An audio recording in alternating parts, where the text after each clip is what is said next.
د ټیک ټاک اکاؤنٹ ته پاسورډ څنګه چینج کوئ؟ موږ اکثر د ټیک ټاک اکاؤنٹ جوړ کړی خو پاسورډ ورته موږ نه چینج کړی یا موږ ته پاسورډ یاد نه. نو په دې ویډیو کې راته دغه طریقه هم چې تاسو به خپل ټیک ټاک اکاؤنٹ ته پاسورډ څنګه چینج کوئ. ځکه اکثر موږ یا د فیسبوک سره کولو کړی یا ډایرکټ د ګوګل سره کولو کړی او پاسورډ چې دی دا موږ نه چینج کړی. نو سبا ورځ تاسو ته مشکل چې دی دا راتلی شي. نو اوس خپل اکاؤنٹ ته چې دی پاسورډ چې دی دا چینج کړئ. طریقه راته ښیم چې تاسو به خپل اکاؤنٹ له مضبوط پاسورډ چې دی دا به تاسو څنګه ږدئ. نو موږ د خپل سکرین ریکارډینګ چې دی دا چالو کوو. د سیټ به تاسو ته زموږ د سکرین ریکارډینګ چې دی دا به تاسو ته ښکارېږي.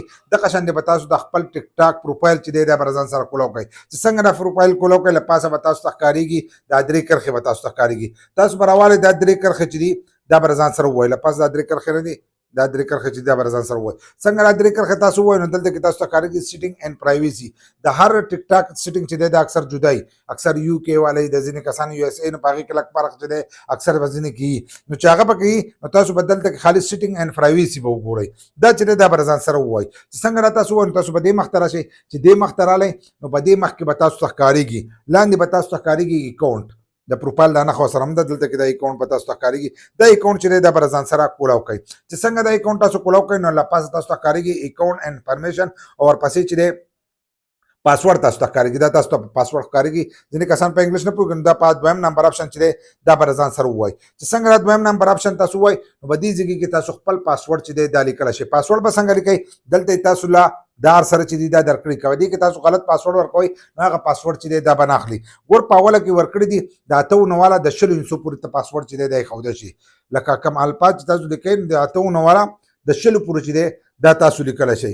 بیا ورپسې چې دی په دې کې لیکلي دي چې یو حروف چې دی دا به غټ لیکې. لکه په اے بي سي کې ته ورکوې نو یو حروف چې دی به ته غټ لیکې لازم به دی کې. که ته باقي هم غټ لیکې څه مسله نه کوي خو یو به پکې غټ لیکې. غټ چې دی دا به دې کې لازم دی. وړوکی پکې ته لیکې نو هغه به پکې لازم کې لکه دغه به ولیکې. بیا په انسو کې چې دی به دې کې به انسه راوالي. لکه په 1 2 3 کې چې دی به دې کې پکې انسه لازم رالی چې دغه انسه چې دا به کوم وي. بل لا چې به دې کې به ته سپیس چې دی دا به نه کوې. هغه خالي ځای چې دی دا به نه پرېږدي. ځکه چې په پاسورډ کې خالي ځای چې دی دا نه دا په یو ځای کې هم نه پرېښودی کېږي. دغه شانتې بیا یې ورپسې ورکړي دي کوم چې زموږ سره سپیشل ټکي مثلا لکه سټار یي دغه شانتې هیش یې هغه سوالیه نشان یې ایټ د رایټ دغه شانتې دا دنیا شی ټکي. نو په هغې کې به یو ټکی چې دی دا به راواخلي. چې هغه یې ورکړو نو دلته کې به سټرونګ پاسورډ چې دی دا به راواخلي. لکه مثلا دلته زه دا یو پاسورډ چې دی دا جوړوم په دې کې موږ دا یو غټه موږ مظلومیار جوړ کړو. دا یو ټکی موږ غټ کړو. دا ارزي زه ورکوم دا اکاؤنٹ زموږ هم ارزي دی. دلته موږ دا ورکوو مظلوم. دا موږ ولیکو مظلوم شو که نه. دا موږ ولیکلو.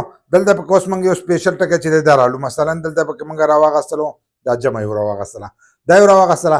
دلته سره اوس موږ انسه لیکو نو یو پکې انسه چې دی دا هم لګي. نو یو انسه چې دی دا موږ دلته وکړو چې یو انسه موږ ولیکل. تاسو سره هر څو انسې لیکلی شئ. دغه معنی نشته. هر څو دغه چې دی تاسو کولی شئ. دغه موږ ولیکل دلته کې ولیکل وایي ستاسو پاسورډ چې دی دا سټرونګ دی. نو دلته کې دا سره پټه او سپین لیکل چې دی دا ښکاره شو. دا به تاسو ورکوئ. دلته کې به دا سټرونګ پاسورډ چې دی دا به ستاسو نه والي کنټینیو. دا موږ ورکړو. زموږ پاسورډ چې دی دا واغستو. پاسورډ چې دی دا ستاسو چینج شو. نو په دې طریقه تاسو خپل ټیک ټاک اکاؤنٹ ته پاسورډ چې دی دا چینج کولی شئ.